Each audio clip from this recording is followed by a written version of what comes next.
मैं फिर से आज मेरे इस लेक्चर के टॉपिक में मैं आपको ब्रीडिंग ऑफ फिश के बारे में बताने जा रहा हूँ कि फिश किस प्रकार से ब्रीड करते हैं और अपनी जनरेशन को किस प्रकार से इंक्रीज करते हैं। तो जो फिश होते हैं, हम सभी जानते हैं कि फिश में एक ब्रीडिंग की प्रोसेस होती है, चाहे वो आर्टिफिशियली हो, चाहे इंड्यूस्ड हो, चाहे नेचुरल हो। तो जो फिश होते हैं वह जो रिप्रोडक्शन करते हैं ना, जब फिश जो रिप्रोडक्शन करते हैं वह बहुत सारे मेथड के थ्रू करते हैं। लेकिन ये जो फिश होते हैं वो बाइसेक्सुअल होते हैं, सबको पता है। लेकिन कुछ स्पीसीज क्या होते हैं कि कुछ स्पीसीज जो होते हैं वो हर्माफ्रोडाइट होते हैं। हर्माफ्रोडाइट कहने का अर्थ क्या होता है कि ये पार्थोजेनेसिस रिप्रोडक्शन करते हैं, है ना। तो ये बहुत ही फ्यू केसेस में पाया जाता है, मतलब बहुत ही कुछ कम केसेस में पाया जाता है। हाईली केसेस में क्या होता है, यह ब्रीडिंग करते हैं और अपने क्या बोलते हैं जनरेशन को बढ़ाते हैं। तथा साथ ही साथ हम सबको पता है कि फिश में क्या होता है, एक मोस्ट स्पीसीज फिश मतलब एक ऐसा कॉर्डेट का मतलब ग्रुप होता है जिसमें पेरेंटल केयर बहुत अधिक पाया जाता है।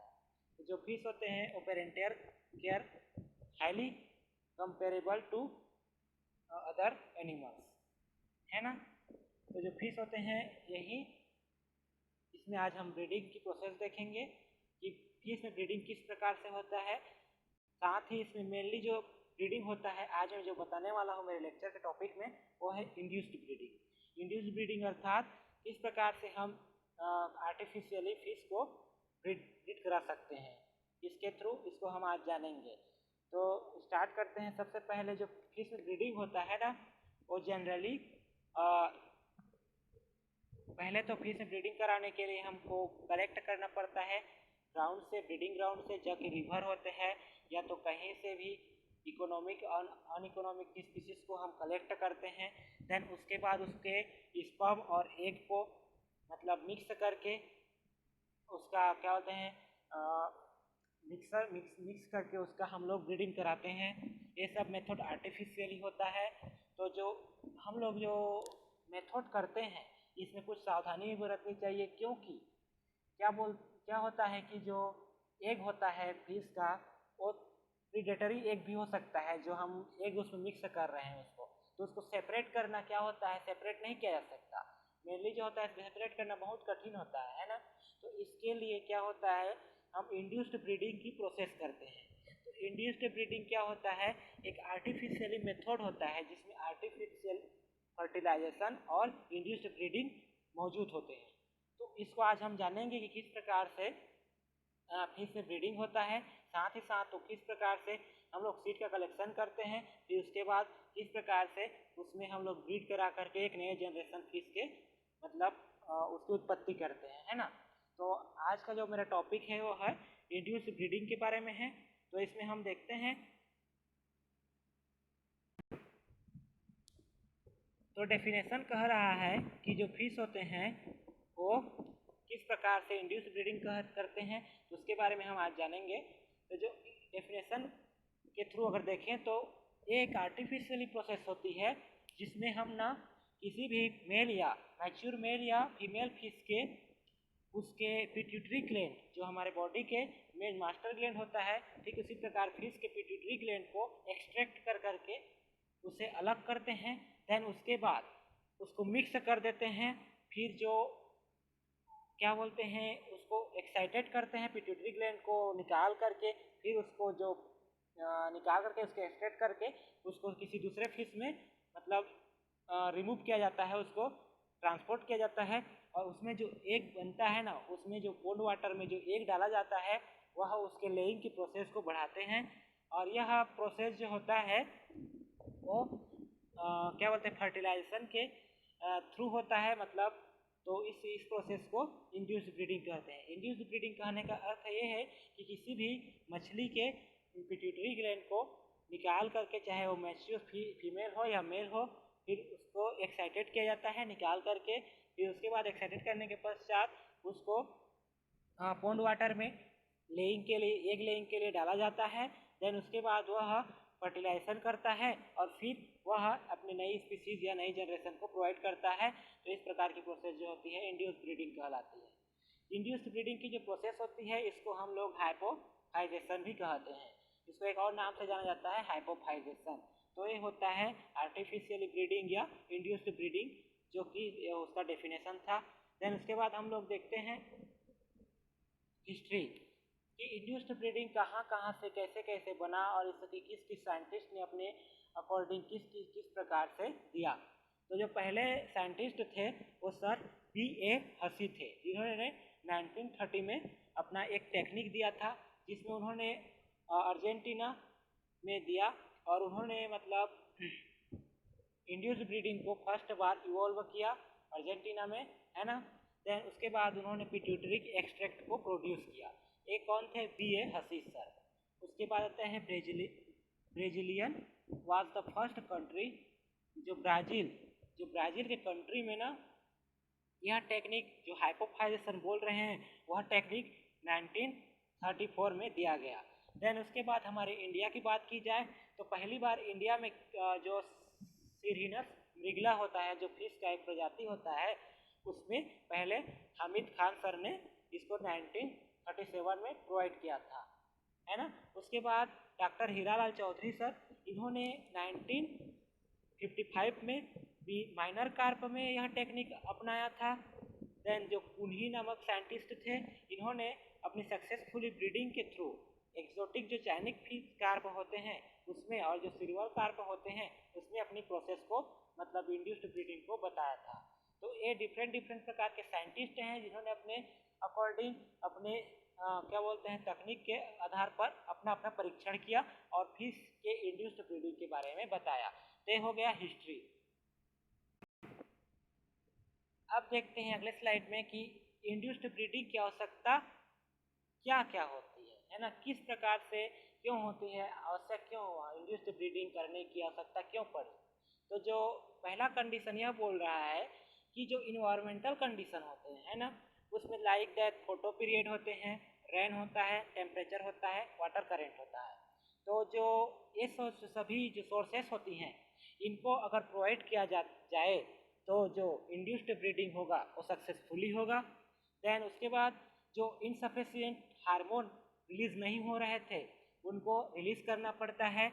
उस कंडीशन में जो कैप्टिव कंडीशन में जो हार्मोन है उसको रिलीज करने की प्रोसेस जो होती है इंड्यूस्ड ब्रीडिंग में की जाती है। और इससे पहले क्या होता है इनसफिशिएंट रूप से नहीं होता था। जो नेचुरल ब्रीडिंग होती है उसमें हार्मोन क्या होता है इनसफिशिएंट रिलीज होता है। इस कारण जो इंड्यूस्ड ब्रीडिंग में क्या किया गया, जो इनसफिशिएंट हार्मोन थे उनको, जो कैदी कंडीशन में हार्मोन थे ना, उनको सफिशिएंटली रूप से रिलीज किया गया।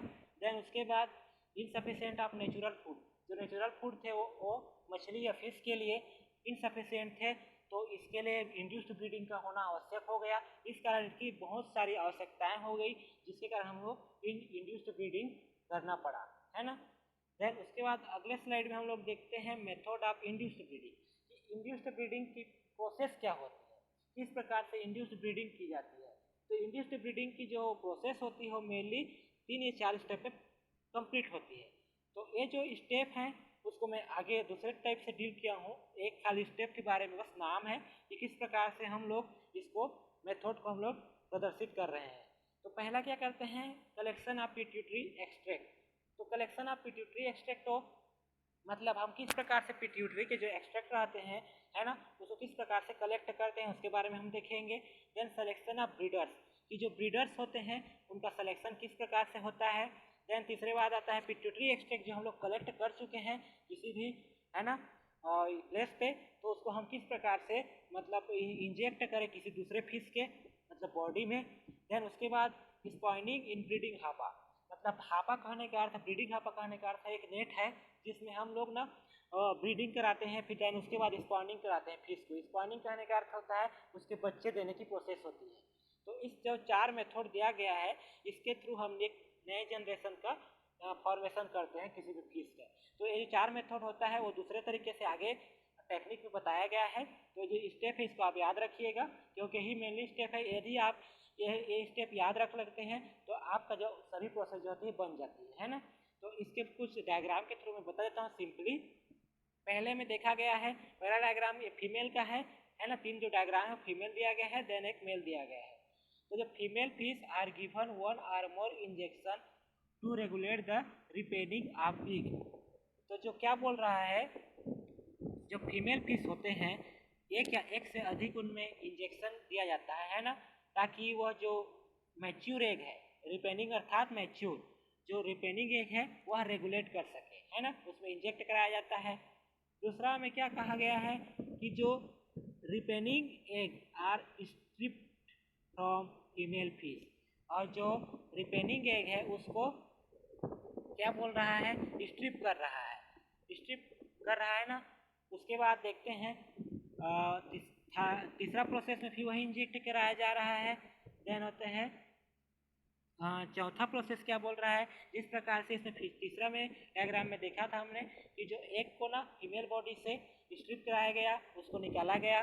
देन उसके बाद क्या किया गया, चौथा प्रोसेस में बोल रहा है जो मेल के जो स्पर्म होते हैं उसको आर्टिफिशियली रूप से निकाल करके फिर मेल के स्पर्म और एग को मिक्स करके उसे किसी भी क्या वो हापा में डाला जाता है। उसके बाद देन हापा में डालने के पश्चात उसको इंजेक्ट कराया जाता है फिश में, और फिश में इंजेक्ट कराने के पश्चात फिश को वही नेट में छोड़ दिया जाता है ताकि वो स्पार्मिंग की प्रोसेस कर सके। इस प्रकार से जो मेथड होती है वो इस प्रकार से होती है। देन हम आप टेक्निक के बारे में देखेंगे, यही वही मेथड रहता है जिसके बारे में हम डील जानेंगे उसको, है ना, उसको डीपली रूप से देखेंगे। डीपली रूप से देखने पर हमें पता चलता है कि किस प्रकार से हम पिट्यूटरी ग्लैंड को एक्सट्रैक्ट करते हैं। पहला प्रोसेस क्या है, कलेक्शन ऑफ पिट्यूटरी एक्सट्रैक्ट, इसका आप ध्यान रखिएगा, तो इसको मैं यहाँ बताने जा रहा हूँ। तो जो पहला होता है, हम सभी जानते हैं कि एनिमल के बॉडी में पिट्यूटरी ग्लैंड पाया जाता है ना, जो कि मास्टर ग्लैंड होता है बॉडी का। यही जो होता है, यही ग्लैंड जो होता है बॉडी को रेगुलेट करने का कार्य करता है ना, उसे कंट्रोल करने का कार्य करता है। तो पहला आता है लोकेशन, देखते हैं कि पिट्यूटरी ग्लैंड पाया कहाँ जाता है। तो pituitary gland is also know as hypophysis. जो पिट्यूटरी ग्लैंड को हम जानते हैं कि इसको हाइपोफाइसिस कहते हैं, और इसी के नाम से हमको जो एडिनोहाइपोफाइसिस और न्यूरोहाइपोफाइसिस चलता है। साथ ही साथ इसी की प्रोसेस द्वारा हम जो हाइपोफाइजेशन, इंड्यूस्ड ब्रीडिंग को हाइपोफाइजेशन बोल रहे हैं, इसी के थ्रू बोल रहे हैं। दूसरा पॉइंट कह रहा है कि जो पिट्यूटरी ग्लैंड होता है वो हमारे मस्तिष्क या ब्रेन के जो स्फेनॉइड अस्थि के सेलाटर्सिका नामक जो गड्ढा होता है, जो फरो होता है, उसमें सिचुएटेड होता है ना। और यह मतलब ऑप्टिक केजमा और हाइपोथैलेमस के नीचे, ऑप्टिक केजमा और हाइपोथैलेमस के नीचे वेंट्रल साइड पर सिचुएटेड होता है। तो पिट्यूटरी ग्लैंड कहाँ सिचुएटेड होता है बोलेंगे तो कैसे बोलेंगे कि जो पिट्यूटरी ग्लैंड होता है वह फिश के बॉडी के सेलाटर्सिका नामक गड्ढे में हाइपोथैलेमस और ऑप्टिक केजमा के जस्ट पीछे, है ना, और हाइपोथैलेमस के नीचे या वेंट्रल साइड में स्फेनॉइड बोन पर के नीचे सेलाटर्सिका नामक गड्ढे में स्थित होता है। आपको इसी पॉइंट्स के जरिए आपको पता चल जाएगा। वैसे भी तो पिट्यूटरी ग्लैंड के बारे में हम लोग ज़्यादा पढ़ते भी हैं कि वो कहाँ पे लोकेटेड होता है, किस प्रकार की उसकी प्रोसेस होती है। देन उसके बाद बी प्रोसेस बोल रहा है रिमूवल ऑफ ग्लैंड। जो लोकेटेड पिट्यूटरी ग्लैंड है उसको कैसे प्रकार से हम लोग एक्सट्रैक्ट कर सकते हैं या रिमूव कर सकते हैं हमारे मस्तिष्क या फिश के मस्तिष्क से, है ना। तो पहला पॉइंट बोल रहा है foramen magnum through removal. Removal मतलब फोरामेन मैग्नम के आधार पर किस प्रकार से रिमूवल किया जाता है। तो फर्स्ट पॉइंट बोल रहा है the foramen magnum was first exposed by removing vertebral veins adherence to skull, है ना। जो पहला पॉइंट, तो इसके थ्रू हम लोग कैसे कर सकते हैं removal of through foramen magnum, मतलब फोरामेन मैग्नम के जरिए रिमूव किया जाता है ग्लैंड को। तो पहला प्रोसेस या पहला स्टेप वो क्या बोल रहा है, इस स्टेप को हम लोग जो तीनों स्टेप समझने के लिए इसे डायग्राम में समझ सकते हैं, है ना। पहले क्या होता है, एक फिश का बॉडी होता है, ये सब जानते हैं। तो फिश की बॉडी के जो ब्रेन या जो उसका स्कल होता है उसको हटाते हैं, देन हमें ब्रेन दिखता है ना। तो स्कल को हटाने के लिए हमें क्या क्या मतलब रिक्वायरमेंट होगी। सबसे पहले तो हमें फोर्सेप चाहिए, चिमटी चाहिए, ताकि उस चिमटी के जरिए हम किसी भी हेड्स के जो हार्ड पार्टिकल्स रहते हैं उसको निकाल सकें। देन उसके बाद हमें मतलब कॉटन की आवश्यकता होगी, तो क्योंकि कॉटन से जो उससे ब्लड निकलेंगे उसको क्लीन करने के लिए देन हमें एक क्या बोल सकते हैं कैंची की आवश्यकता होगी, ताकि उसके जो बोन्स रहते हैं, जो हार्ड बोन्स रहते हैं, उसको कट किया जा सके, चाहे वो कैंची बोन्स कटर हो या तो सामान्य कैंची हो। देन इस प्रकार से इसकी प्रोसेस की जाती है। तो सिंपली डायग्राम के थ्रू आप लोग समझ सकते हैं कि ग्रेन को किस प्रकार से एक्सट्रैक्ट किया जा रहा है, उसको किस प्रकार से रिमूव किया जा रहा है उसके फोरामेग्नम के जरिए। तो हम लोग स्टेप बाय स्टेप समझते हैं। तो जब पहला स्टेप बोल रहा है कि जो स्कल से जुड़े हुए जो वर्टिब्रल पेन्स होते हैं, है ना, पेन्स कहने का अर्थ यह है जो जो मुंह से जुड़ा हुआ है, हमारे जो माउथ से जुड़ा हुआ है, जो वर्टिब्रल जो हड्डी, उसको पहले उसके रिमूविंग के द्वारा फोरामेग्नम को एक्सपोज किया जाता है, मतलब हटाया जाता है ना। देन दूसरा बोल रहा है फैट इज रिमूव्ड फर्स्टली, अर्थात जो फैट जो बॉडी में फैट पाए जाते हैं, जो बॉडी को कवर करके रखता है, उसके फैट को पहले हटाने के लिए हम फोर्सेप का और कॉटन फिश का इस्तेमाल करते हैं।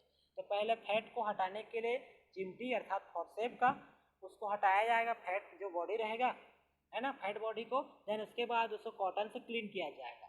तीसरा स्टेप बोल रहा है ब्रेन के इंटीरियर ब्रेन के जो इंटीरियर पार्ट होते हैं, है ना, वो किससे अटैच होते हैं, बॉडी के मुंह से, या स्कल जो रहते हैं सीधा मुंह से अटैच रहते हैं। तो उसको हम लोग को हटाने के लिए पहले उसको डी अटैच किया जाता है, उसको हटाया जाता है। देन उसके बाद जो ब्रेन की डॉर्सली पार्ट में जो फोरामेग्नम पाया जाता है, उसमें फोर्सेप को इंसर्ट किया जाता है। देन उसके बाद उसको हटाया जाता है। और इस प्रकार से हम यहाँ पर एक पेयर ऑफ फोर्सेप, मतलब दो चिमटी को यहाँ पे यूज करते हैं, ताकि जो फोरामेग्नम जो डॉर्सली पार्ट पे है ब्रेन के, उसको हटाया जा सके और उसके ब्रेन को इंटीरियर पार्ट से डी अटैच किया जा सके। और इस प्रकार की जो हटाने की प्रोसेस होती है वह फोरामेग्नम के थ्रू मतलब केयरफुली लिफ्ट किया जाता है, मतलब उसको हटाया जाता है। देन चौथा जो स्टेप बोल रहा है वो बोल रहा है gland is located and remove. अब उसके बाद उस जो ग्लैंड जो लोकेटेड रहता है उसको रिमूव किया जाता है। इस प्रकार से रिमूवल ऑफ ग्लैंड बाय फोरामेग्नम या थ्रू फोरामेग्नम के थ्रू किया जाता है। ये होता है प्रोसेस। देन उसके बाद टेक्निक देखते हैं। इस प्रोसेस में क्या कर सकते हैं, इसको देखेंगे removal of gland by dissecting head. Dissecting head कहने का अर्थ होता है क्लिप करना, हेड को क्लिप कर करके ब्रेन को निकाला जाता है। तो जो पहला स्टेप बोल रहा है, यह जो टेक्निक होता है वह कॉमर्शियली यूज नहीं किया जाता, क्योंकि इस प्रोसेस में हेड को डैमेज भी हो सकता है ना, तो उसको हम लोग देखते हैं। उसके बाद दूसरा स्टेप बोल रहा है कि इस स्टेप में हम लोग एक नीब अर्थात कैंची का उपयोग करते हैं, जो शार्प कैंची रहता है, जिसको बचर कैंची बोला गया है यहाँ पे। और शार्प कैंची के थ्रू हम लोग ना उसके जो बॉडी के जो स्ट्रोक रहते हैं उसके थ्रू स्ट्रोक कर करके उसको क्लीन करते हैं, देन क्लिप करते हैं। उसके बाद आता है उसकी जो स्केल पार्ट रहते हैं उसको। देन उसके बाद आता है तीसरा पॉइंट बोल रहा है जो फैट रहते हैं, जैसे पहले ही बताया कि जो फैट होते हैं उसके चारों तरफ, ब्रेन के चारों तरफ उसको कॉटन के जरिए या कॉटन की सहायता से उसको रिमूव किया जाता है। और जो ऑप्टिक और अल्फैक्टरी नर्व रहते हैं वो यहाँ पर सर्व मतलब कार्य करते हैं।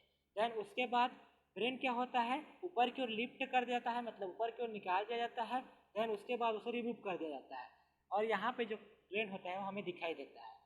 देन आता है जो ग्लैंड होता है जब वह ब्रेन के साथ हमारे बॉडी में पाया जाता है या किसी फिश की बॉडी में पाया जाता है, तो उसको उसके फ्लोर से, ब्रेन के फ्लोर कैविटी जो पाए जाते हैं वहाँ से उसको निकालने के लिए अगर उसको किस प्रकार से निकाला जाए, तो वहाँ पर एक मेम्ब्रेन पाई जाती है जो कवर मेम्ब्रेन रहती है, उसको पहले क्लिप किया जाता है। देन पांचवा केस क्या बोल रहा है, इस केस में क्या बोल रहा है ग्लैंड को केयरफुली सेपरेट किया जाता है उसके मेम्ब्रेन से। मेम्ब्रेन को पहले सेपरेट करेंगे, देन उसके ग्लैंड को बाहर निकालेंगे। तो ये जो प्रोसेस होती है वह मतलब इस प्रोसेस के द्वारा प्रॉपर ब्रेन के लेके जाती है, साथ ही साथ इस प्रोसेस में किसी प्रकार की डैमेज नहीं होती इस प्रोसेस में। देन आखिरी स्टेप क्या बोल रहा है, यह स्टेप जो होता है टाइम कंज्यूमिंग, बहुत ही कम टाइम कंज्यूम करता है, मतलब मतलब इसमें टाइम कंज्यूमिंग जो होता है वो बहुत ही कम होता है। देन यह जो इकोनॉमिकल जो इसकी प्रोसेस होती है वह कंजप्शन लेटर, मतलब इसको बाद में हम लोग उपयोग में या उपभोग में ला सकते हैं वुमन की, जो आगे की प्रोसेस में हम लोग उसको कंजप्ट करते हैं, है ना। तो ये जो removal of gland by dissecting head, इसके थ्रू हम देखते हैं इस डायग्राम में इस प्रकार से प्रोसेस होती है। पहले हमने क्या कहा, पहले कहा कि जो फिश का बॉडी रहता है उसको पहले एक मतलब प्लेस पे रखते हैं, है ना, जिसको यहाँ पे फ्रेम दिया गया है, जो होल्डिंग फ्रेम दिया गया है यहाँ पे पहले रखते हैं। दूसरा स्टेप में देखिए, दूसरा स्टेप बोल रहा है कटिंग द हेड, पहले हेड विद द सा, मतलब आरा के थ्रू काटते हैं हेड के जो स्कल पार्ट रहता है ना। उसके बाद उसमें उसके ड्राफ्ट को मतलब लगाते हैं, है ना, गाइड कर रहा है तीसरा ड्राफ्ट। देन चौथा प्रोसेस क्या बोल रहा है, चौथा प्रोसेस को ड्रिल कर रहा है उसमें, है ना, उसको मतलब गड्ढा कर रहा है। देन उसके बाद उसके हेड के जो हार्ड पार्टिकल्स या जो मेम्ब्रेन रहते हैं उसको निकाल रहा है। देन ड्रिलिंग थ्रू हेड, और उस हेड के जरिए उसको ड्रिल कर रहा है। देन ड्रिल करने के पश्चात उसको काटने के पश्चात जो उसमें मेम्ब्रेन पाया जाता है स्कल के या पिट्यूटरी ग्लैंड के, उसको पहले फॉर्सेप के थ्रू निकाला जाता है। देन उसको क्निप किया जाता है, क्निप के जरिए मतलब कैंची के जरिए कटिंग किया जाता है। देन उसके बाद उस ग्लैंड को एक्सट्रैक्ट किया जाता है उसके या फिश के बॉडी से, है ना। तो ये जो सिंपली प्रोसेस होती है इस डायग्राम के थ्रू हम इस एक्सट्रैक्शन की प्रोसेस को समझ सकते हैं। तो हमने अभी दो टेक्निक देखा, पहला में रिमूवल ऑफ ग्लैंड और पहला क्या था लोकेशन ऑफ पिट्यूटरी ग्लैंड। तो रिमूवल ऑफ ग्लैंड में हमने पहला फोरामेन मैग्नम के थ्रू किस प्रकार से रिमूव किया जाता था, उसके बाद दूसरा हमने देखा कि डिसेक्टिंग ग्लैंड जो मतलब क्लिप करके ग्लैंड को किस प्रकार से रिमूव किया जाता है, इसके बारे में हमने देखा। अब जो प्रोसेस होती है जो तीसरी प्रोसेस होती है, पहले अब इतना से हमने कटिंग कर लिया, ग्लैंड को कटिंग करके उसको बाहर निकाल लिया। अब उसको प्रिजर्वेशन किस प्रकार से किया जाता है ना। तो जो पहला प्रिजर्वेशन की प्रोसेस होती है उस ग्लैंड को प्रिजर्व करने के लिए टेक्निक की जो होती है, हर चीज़ को बाहर निकालते हैं तो उसको हम लोग जिंदा रखने के लिए प्रिजर्व करते हैं। देन उसे डिफरेंट टाइप के केमिकल्स में मिलाते हैं।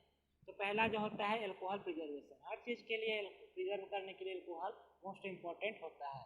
तो एल्कोहल को जानते हैं, इसमें जो एल्कोहल यूज किया जाता है वो एब्सोल्यूट एल्कोहल रहता है, मतलब कंप्लीट एल्कोहल रहता है ना। तो इसमें क्या करते हैं, जब हम कलेक्ट कर चुके होते हैं उस ग्लैंड को इसकी बॉडी से, है ना, तो उस ग्लैंड को बाहर निकालने के जो पिट्यूटरी ग्लैंड होता है उसको बाहर निकल चुका है, उसको हम प्रिजर्व करने के लिए एब्सोल्यूट एल्कोहल में उसको डिहाइड्रेशन करते हैं। देन उसके बाद उसको 24 घंटे के लिए एब्सोल्यूट एल्कोहल में लगातार वॉश करते हैं। देन उसके बाद उसको फिर से फ्रेश एल्कोहल डालते हैं। उसके बाद एल्कोहल जो स्टोर होता है, जो स्टोर एल्कोहल रहता है उसको मतलब 2 से 3 साल के लिए, लगभग 2 से 3 साल के लिए रेफ्रिजरेटर में रखते हैं।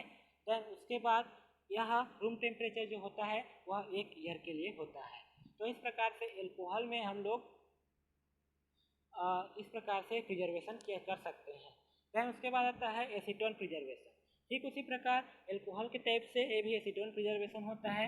इसमें क्या होता है, जो एसीटोन होता है, जो रेफ्रिजरेटर के अंदर जो एसीटोन पाया जाता है वो 36 से 48 घंटे के लिए -20 सेंटीग्रेड पर रखा जाता है ताकि वह बहुत ही ठंडा रहे और ड्राई आइस चाइल्ड एल्कोहल होता है या एसीटोन होता है ना। देन उसके बाद क्या करते हैं, इसको 2-3 बार एसीटोन को लगभग 8 से 12 घंटे के इंटरवल में इसको चेंज करते हैं और उसमें ग्लैंड को रखते हैं और उस ग्लैंड को बाहर निकालते हैं एसीटोन से। फिर उसके बाद फिल्टर पेपर से हम उसको सुखाते हैं। देन उसके बाद उसको ड्राई करते हैं और उसको रूम टेम्परेचर में सुखाते हैं, है ना।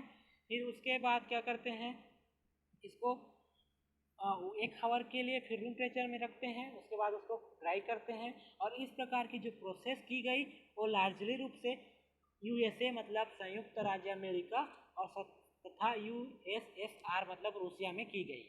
तो ये जो एसीटोन प्रिजर्वेशन और एल्कोहल प्रिजर्वेशन, ये प्रिजर्वेशन की तो मेथड होती है ना, जिसमें डिफरेंट टेम्परेचर में डिफरेंट रूम टेम्परेचर हो चाहे उसकी आइस टेम्परेचर हो, इस सबको रखते हैं। यह होता है प्रिजर्वेशन ऑफ ग्लैंड को प्रिजर्व करने के लिए। देन आता है रिप्रेशन ऑफ ग्लैंड स्टेट। जो ग्लैंड एक्सट्रैक्ट हम लोग किए हैं उसको किस प्रकार से प्रिपेयर कर सकते हैं, है ना। तो जो पहला पॉइंट बोल रहा है, इंजेक्शन के पहले मतलब फिश की बॉडी में उस निकाले हुए ग्लैंड को इंजेक्ट करने के पहले उसको एक्सट्रैक्ट ग्लैंड को प्रिपेयर किया जाता है। दूसरा पॉइंट बोल रहा है कि जो ग्लैंड होता है white and homogenised in distil water और 0.3% सेलाइन। तो जो ग्लैंड होता है उसको होमोजेनाइज करने के लिए डिस्टिल वाटर में करते हैं या तो उसको 0.3% सोल्यूशन सेलाइन में करते हैं। देन उसके बाद फाइनल जो उसका वॉल्यूम रहता है वह 0.2 ml पर केजी पॉइंट सॉल्यूशन जो होता है उसको हम लोग फिश के वॉल्यूम को लेते हैं। देन उसको सेंट्रीफ्यूगेशन करते हैं और सेंट्रीफ्यूगेशन करने के पश्चात जो सस्पेंडेड मॉलिक्यूल होता है जो फिश का जो सस्पेंशन करते हैं, है ना।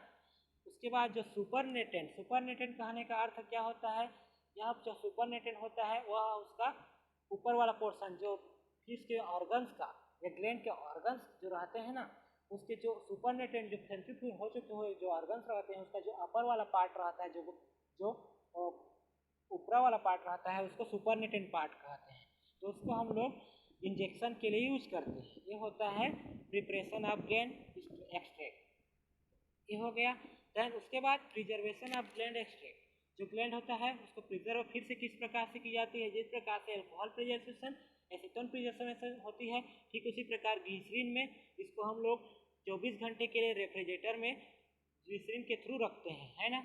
उसके बाद आता है preserve of propylene glycerol and kept, इसको भी 30 दिन के लिए इसको भी प्रोपेलाइन ग्लिसरॉल के थ्रू मतलब 1.5% TCA में 12 घंटे के लिए रखते हैं। डिफरेंट टेम्परेचर में इसके डिफरेंट केमिकल्स में इसको डिफरेंट डेज में रखते हैं। तो इस प्रकार से इसका प्रिजर्वेशन किया जाता है। ये थर्ड प्रिजर्वेशन था, है ना।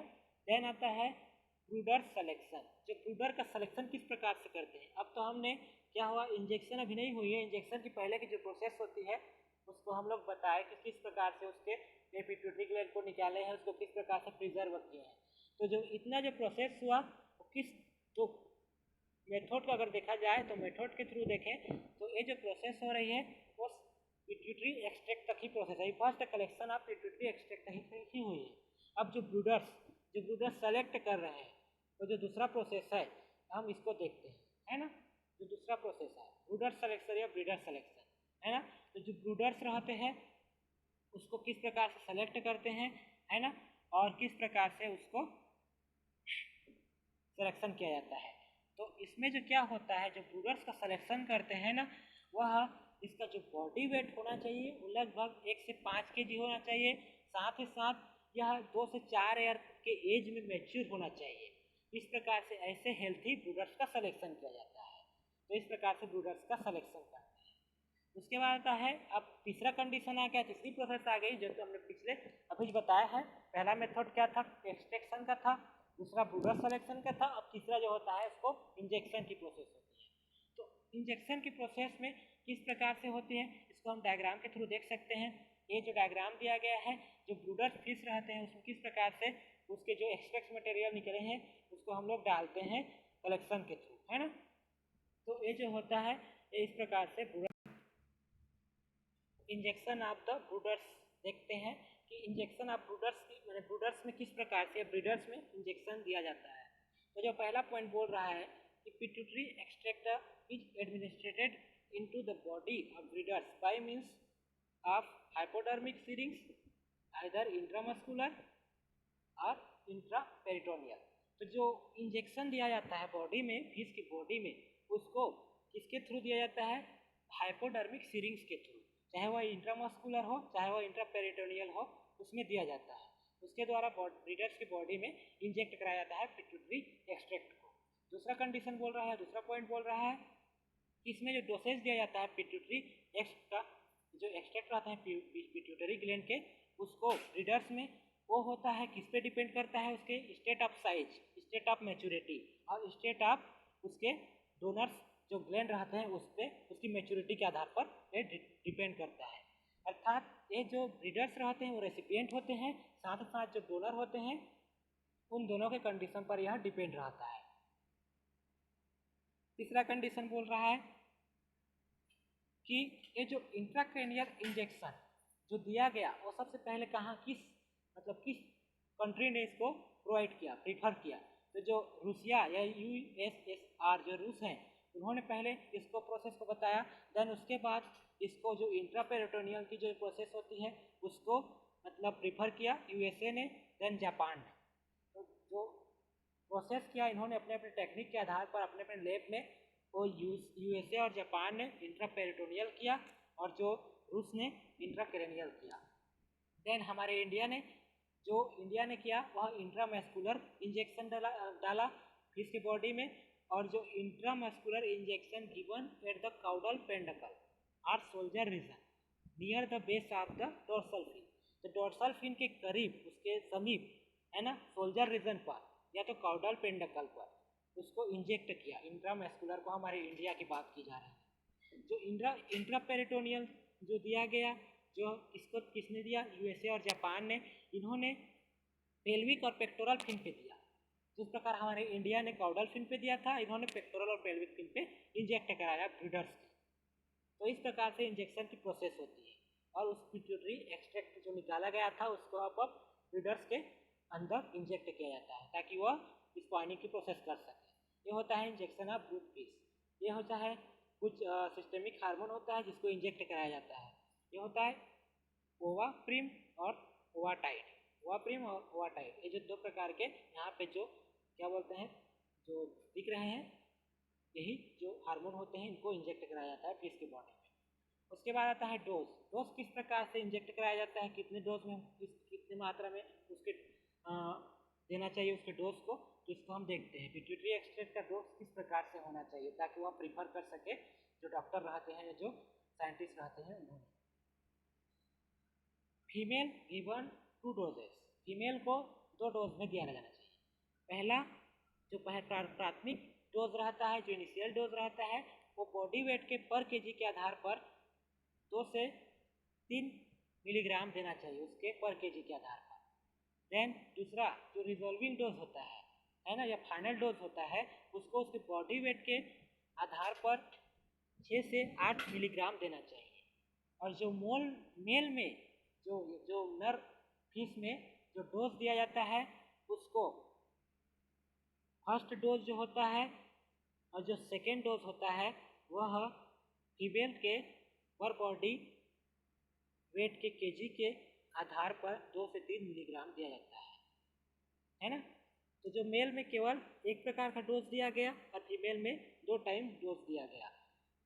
और जो फीमेल होते हैं इंडियन कार्प के लिए प्राथमिक, देन आफ्टर 5 से 6 घंटे के पश्चात फाइनल डोज दिया जाता है। तो इस प्रकार से फीमेल में दिया गया मेजर कार्प जो इंडियन का कार्प होता है उसमें दिया गया था, जो हमारे इंडियन के साइंटिस्ट ने, चाहे वो सर खान हो या कोवेन हो, इन्होंने दिया था, है ना। उसके बाद देखते हैं स्पॉइनिंग की process. After injection to the breeders, मतलब अब इंजेक्शन की प्रोसेस तो हम लोग देख चुके हैं। अब जो चौथा और आखिरी मेथड आता है वह स्पॉइनिंग की प्रोसेस आती है, मतलब बच्चे किस प्रकार से उसमें प्रोवाइड की जा सके, है ना। तो जो फिश होता है उसको आप इंजेक्शन देने के पश्चात उसको किसमें छोड़े जाएंगे, उसके प्लेस पे छोड़े जाएंगे, अर्थात जिसको हम लोग हापा बोल रहे हैं। एक प्रकार का रेक्टेंगुलर नेट होता है जिसमें फिश को रिलीज किया जाता है ना। और ये जो होता है इसकी जो शेप देखें तो ये 4 बांस के जो बम्बो होते हैं उसमें लगा हुआ एक नेट होता है जिसको हम लोग हापा नेट बोल रहे हैं। देन उसके बाद इस नेट में क्या होता है, जो मॉस्किटो रहते हैं ना उसको पूर्ण रूप से मेस्ड करके अर्थात मसल करके उसमें छोड़ दिया जाता है ताकि उसमें सर्कुलेशन, फिश का सर्कुलेशन ज़्यादा हो और अधिक से अधिक वह प्रीफर करे उसके पर्पज़ के लिए। देन ये जो मेसेड जो मॉस्किटो रहते हैं उसको प्रीफर करने के पश्चात ये गुड सर्कुलेशन के लिए हेल्प करते हैं। साथ ही साथ यदि वह क्या बोलते हैं फिश यदि एग लेड नहीं कर रहा है तो उसको मसल करके उसमें छोड़ा गया जो मॉस्किटो रहता है उसके थ्रू वह अधिक से अधिक एग को लेड करे, अर्थात उसको एग को प्रोवाइड करें, है ना। उसके बाद तीसरा जो पॉइंट बोल रहा है जो हापा की जो साइज या उसकी जो किस प्रकार से शेप होती है उसके बारे में। तो जो हापा या जो स्नेक की जो साइज होती है वो होता है 3 मीटर लंबा होता है, 1.5 मीटर चौड़ा होता है और 1 मीटर ऊंचा होता है, ताकि जो जो वेट होती है ब्रूडर्स या ब्रीडर्स की वो 3 से 5 kg उसमें आ सके।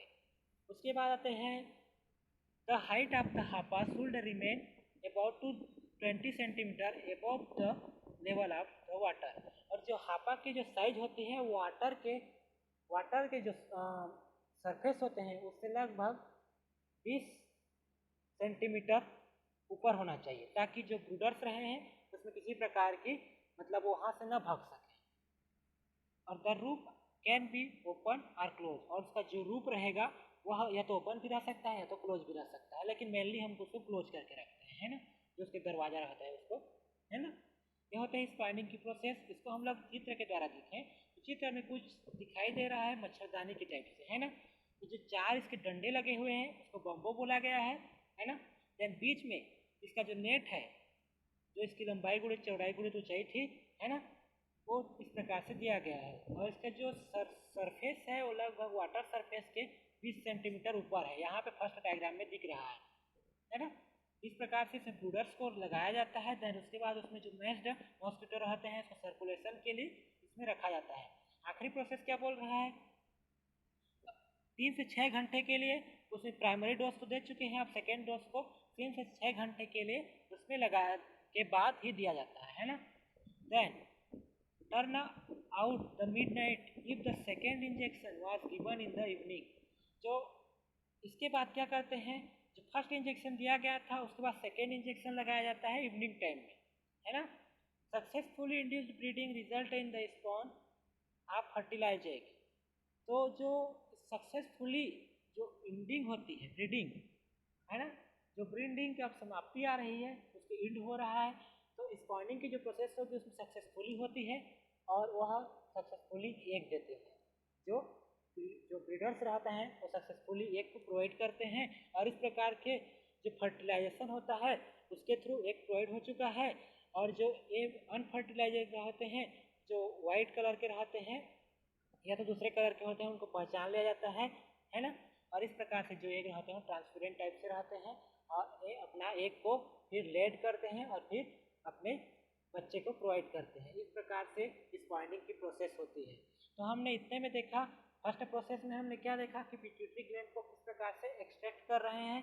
देन उसके बाद सेकेंड प्रोसेस में हमने देखा कि इसमें किस प्रकार से ब्रूडर्स का सिलेक्शन किया जा रहा है। देन थर्ड प्रोसेस में हमने देखा इसमें किस प्रकार से क्या बोलते हैं इंजेक्शन दिया जा रहा है। देन फोर्थ में हमने देखा फोर्थ प्रोसेस में इस प्रकार से इसका स्पॉइनिंग किया जाता है। ये जो 4 प्रोसेस मेनली 4 प्रोसेस हो रहे हैं वो किसके थ्रू हो रहे हैं, केवल एग के लेट करने के लिए, है ना। और ये सब प्रोसेस वाटर के जरिए तथा साथ ही साथ कुछ सब्सटेंस जो केमिकल करके प्रोवाइड किए जाते हैं उसके जरिए किया जा रहा है। तो ये जो मेनली जो 4 प्रोसेस हमने देखा ये डिफरेंट टाइप से डिफरेंट प्रोसेस के थ्रू की जाती है, यही जो मेनली प्रोसेस होती है। अब जो फैक्टर उसको स्पॉइलिंग की प्रोसेस को जो फैक्टर अफेक्ट करते हैं उसमें क्या होना चाहिए, क्या क्या फैक्टर होते हैं। तो जो पहला होता है क्लाइमेटिक फैक्टर कहने का अर्थ यह है कि इसमें जो क्लाइमेट का इफेक्ट किस प्रकार से होता है। तो यदि रेनी सीजन की बात की जाए जो बरसाती सीजन रहता है वहाँ में टेम्परेचर क्या होता है 24 अंश सेंटीग्रेड से 31 अंश सेंटीग्रेड तक होना चाहिए। साथ ही साथ यदि उसमें रेन जो होता है कमी हो जा रही है बरसात की तो उसमें आर्टिफिशियली पाइप के थ्रू रेन किया जाता है ना। देन आता है वाटर किस प्रकार से होना चाहिए, जो वाटर फ्लो कर रहा है उसको हम लोग प्रेफर करते हैं उसमें, क्योंकि बिना जो फ्लोइंग वाटर रहता है उसमें ही हम लोग मेनली उसको स्पॉइलिंग की प्रोसेस को देख सकते हैं। देन आता है टर्बिडिटी, उसकी टर्बिडिटी कितनी होनी चाहिए, टर्बिडिटी होती है वह 100 ppm से 1000 ppm की लगभग होती है, मतलब पार्ट्स पर मिलियन होता है ना, 100 से 1000। और उसके बाद उसकी लाइट सोर्स किस प्रकार से होने चाहिए, तो लाइट जो होता है मेनली आवश्यक होता है ना, उसके मैचुरेशन के से साथ साथ उसके स्पाइनिंग की प्रोसेस के लिए फिश के ब्रूडर्स की। तो जो लाइट होना चाहिए वह अधिक चमकीला होना चाहिए, और यही जो होता है लाइट जो होता है इसकी स्पाइनिंग में प्रोसेस में हेल्प करती है। तो ये जो फैक्टर होते हैं जो स्पाइनिंग की प्रोसेस में हेल्प करते हैं। देन आता है एडवांटेज। अब इसके लाभ क्या क्या हो सकते हैं ब्रीडिंग के, तो इंड्यूस ब्रीडिंग से क्या क्या लाभ हो सकते हैं, है ना, इसको हम लोग देखेंगे। तो फर्स्ट एडवांटेज यह बोल रहा है कि जो सीड होते हैं फिश के स्पाइनिंग के वह टाइमली रूप से अवेलेबल हो जाता है। साथ ही साथ यह इसकी जो अवेलेबिलिटी होती है वो नेचुरल सोर्स से की जा सकती है उसको अनैच्छिक रूप से, है ना। देन दूसरा बोल रहा है इसमें जो pure spawn of A desired species is made available, और जो हमें उसकी जो स्पॉनिंग की प्रोसेस के लिए जो डिज़ायर जो वांछित उसकी जो स्पीसीज होती हैं वो हमें प्राप्त होता है ना। जो हम लोग ब्रीडिंग कराते हैं आर्टिफिशियली रूप से इंड्यूस ब्रीडिंग, उसके थ्रू हमको डिज़ायर स्पीसीज प्राप्त होते हैं, है ना। साथ ही साथ इसमें हमको प्योर रिवर की आवश्यकता नहीं हो सकती, चाहे हम प्योर रिवर यूज कर सकते हैं, प्योर रिवर यूज कर सकते हैं। देन स्पॉइनिंग जो होता है वह अदर स्पीसीज से मिक्स रहता है ना। देन जो स्पॉइनिंग की प्रोसेस होती है वह मिक्स होती है, साथ ही साथ उसमें प्योर सीड भी होते हैं। और तीसरा पॉइंट बोल रहा है कि स्पॉइनिंग की जो प्योर स्पॉइनिंग की जो क्वांटिटी होती है वो अधिक उसके अवेलेबिलिटी के आधार पर होती है। उसके बाद चौथा जो बोल रहा है इंड्यूस्ड ब्रीडिंग टेक्निक जो होती है बहुत ही सिंपल होती है, और इसको समझा जा सकता है किसी भी लेमैन के द्वारा जो उसको ब्रीडिंग की प्रोसेस को करा रहा है। तो इस प्रकार से डिफरेंट टाइप से हमें एडवांटेज मिल सकती है इस इंड्यूस्ड ब्रीडिंग से। तो इस प्रकार से हमने आज के जो टॉपिक में देखा, हम इंड्यूस्ड ब्रीडिंग के बारे में देखा कि इंड्यूस्ड ब्रीडिंग क्या होता है, उसको किस प्रकार से टेक्निक होते हैं, किस प्रकार से मेथड होता है।